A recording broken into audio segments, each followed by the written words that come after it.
that how we connect and things like that.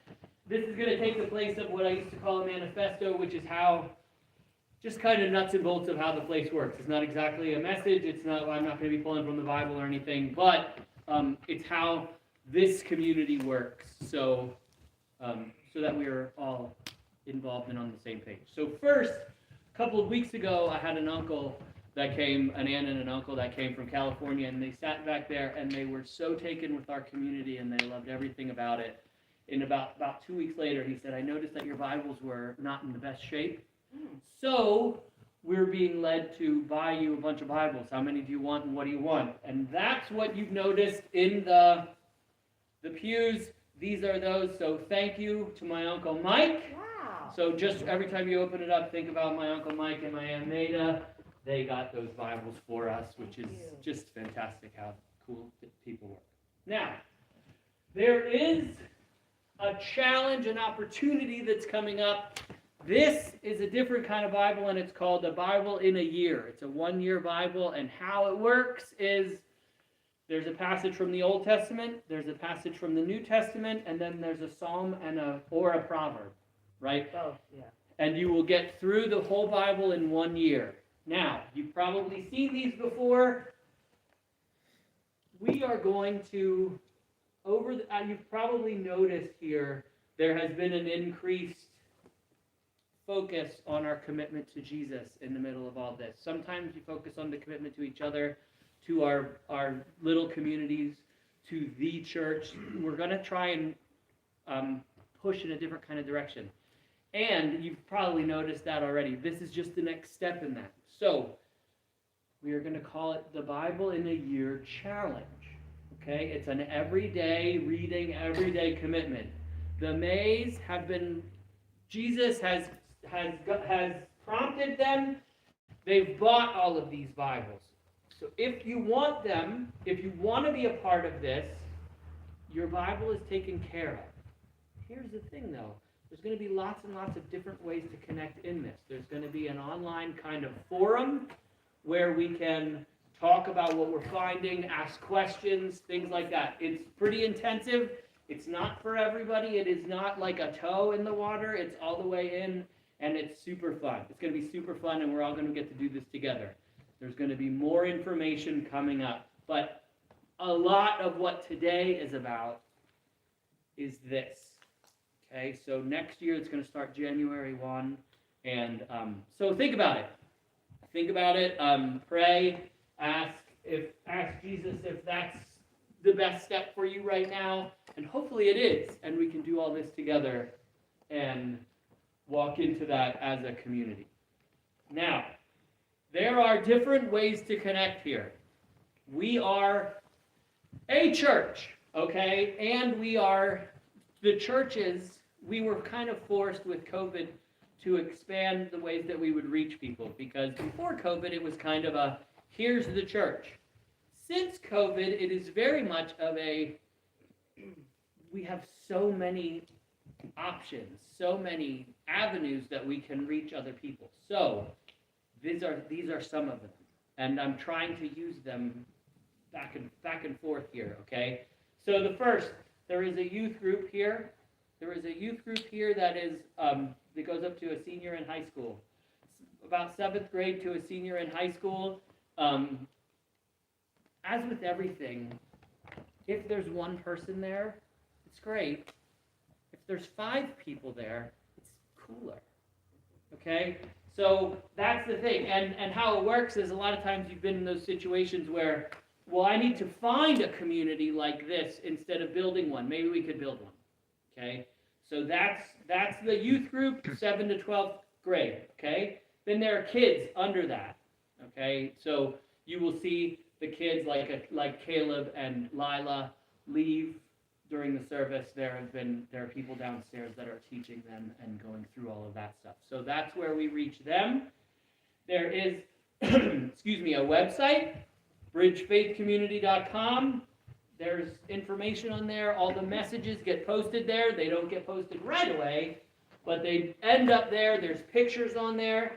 I write a blog post every week, and it goes up on there. If you click follow, you will get that to your email as well. So those things, I write a personal one too, and that doesn't necessarily have to do with the Bible or our walk, in as much as everything is spiritual. So, but the one for the bridge is very, very much, a couple of weeks ago I did a very much of a teaching through that blog. So that's there. There is a YouTube where we stream these posts, where we stream these messages.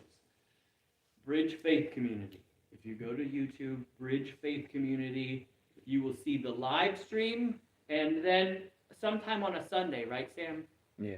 Sunday or Monday, it gets uploaded and it stays there forever. So if you miss a week, or if you want to go back and check something else, it's on YouTube. Just put follow, then you can kind of, all of those, is it follow? Subscribe. Smash the subscribe button, I think is what they say. So YouTube, there is a prayer chain, okay, where we can connect and where we can share our prayer requests and things like that. It's on GroupMe. Ryan Montagna, will you raise your hand? Gave us the tutorial, and he'll do it again, personally to you. I hope that I didn't speak out of turn. If you are not on there and you'd like to be, reach out to him. It's just an app, and I'm telling you, it's as easy of an app as you can possibly get. I have it, and it's the only group I'm on. Okay, it's the only group. If I open up GroupMe, I have every prayer text. It's as easy as can be. Okay, so that's how we share prayer requests during the week. There's also Open Door. We come here, so I get, what do I get? 30 seconds with each of you as you come in and as you leave, sometimes less. So very selfishly, I get to connect with you. I get to learn your stories. I get to learn each other. We get to connect in that way. And we get to share our prayer requests there. And then there's a time of silent prayer where we can take everything that we have, just like the prayer here, and we spend those 10, 15, 20 minutes. And then at the end, we have a prayer and we leave. It's 1 hour. You can come for 1 second of it or the whole hour. Okay? There is an Instagram page that I don't use too much, but I'd really like to. Okay? So I'm going to try and do more of that. Bridge Faith Community. There's a Facebook page, Bridge Faith Community. The blog posts go up there. We're not allowed to stream on there anymore. That's how we used to stream, but we're not allowed. There are rules against faith communities like ours, of our size, live streaming. So we can't do that anymore. There is an Open Door. There's a men's group. Jim, will you raise your hand? Jim leads the men's group. It's a Tuesday night at 6 o'clock. It is very much topical. He brings topics, and the other thing is if we come with anything, okay? Again, if there's one person, it's awesome. He and I like to sit there and look at each other and talk. If there's 5, if there's 7, it's much cooler, okay? Anything like that. We talked about this before. There's lots of men's groups. Men's groups are, in the country, in churches, are pitifully attended. So we would like to be the opposite of that. We would like to reverse that. There are women's groups. Sylvia and Diane, would you please raise your hands? Up real high. Those are the women that are in charge. I don't go to that, obviously, even though I really like it. So reach out to them. There are book studies. There are small groups. There are individual meetings with me. There are studies. There are meal trains. There are gifts. There are service groups. There are all those. When we go through some things, the church, it's very, very nice if the church can come together and take care of each other. Okay? We have, for this small of a community, we have an awful lot of opportunity and we have an awful lot of participation. We have a lot of places where we can rub up against each other. This is not changing the ethic of the church. We still believe that this is the church. It's a hub and we go out. We reach the community. The main point of the local church is not to bring people in here, but to go to them, to spread the love of Jesus into places where they might not know that Jesus is, right? So that's our deal. Here, we are equipping ourselves to go out there. We are becoming a family in here. We are equipping each other to go out. We are encouraging each other. We are the Acts 2 church, okay? And that's the point. The whole idea was we would meet them where they are, point them to Jesus who will love them into life. That's it. Okay? The church is an absolutely vital, integral part of that. Okay? So we're doing all kinds of things like this. This is not a change. We still go. If you have questions about any of this, I will answer them. If you have needs, if you have wants, if anybody's in the hospital, if anybody... Here's just an option. If you miss today we're having communion. If you miss today because of whatever reason you have, and you'd like communion, give me a call. I will come to your house after church and give you communion. Okay? But I will come, I will bring a meal, I will come and sit with you. I'm really, really sensitive about just showing up on your door when you going, gosh, here's Chad again, leave me alone. Right? So, ask. There's no shame, there's no pride, there's none of that in Jesus Christ, there's none of that here. I would love to. Right? One of the most fun times I had was enjoying time with Charlotte. I was there for too long. And I felt terrible when I left. I was like, man, that's a couple hours that she couldn't get me out of the house. I loved it. And if maybe she wanted me to come back, I don't know. I'm really sensitive about that. Just like when I want to call after church and say, where have you been? Okay? And I don't mean it to be judgy. Okay? I'm really empathetic. I'm pretty intuitive, but I can't read minds. And nobody else in here can either. So if we need meals, ask.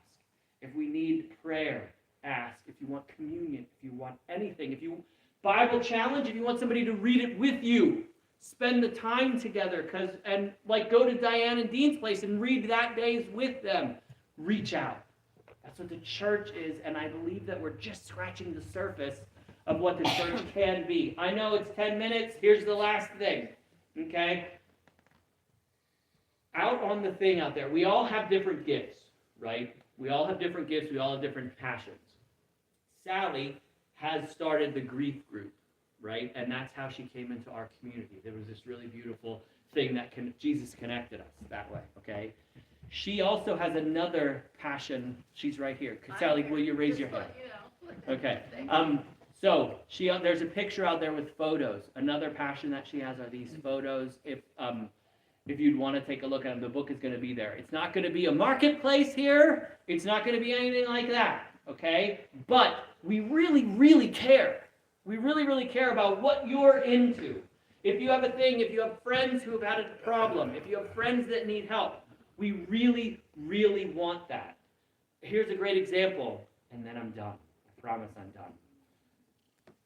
SNAP benefits. If SNAP benefits go away because the government can't get it together, we can give to Lancaster County or Lebanon County Christian Ministries. We can give all those places the carry covered. However, if I have SNAP benefits, wouldn't we all rather help the person that sits next to us in church where there's no overhead and where we can just give it to them and love and walk alongside of people? Amen. Probably the answer is yes. Maybe you'd like to give to the United Way. I don't know what. That's up to you too. Give, do whatever you want. But that's the cool thing. But we don't know. So if your neighbor is going through that, if your best friend is going through that and doesn't go here, please let us know. Okay? That's the only way that this works, right? That's the only way this works, the way that Jesus designed it to. If we all come together and we're all open, transparent, and vulnerable. Let's start that video. Gee. Thank you for coming. Thank you for watching. And there's a Bible in a Year challenge. You'll hear more about that. If you have any questions, any at all, ask me. The beauty of a small church is that I can know every one of you very, very well. And if we were 10,000 in the Giant Center, it'd be cool.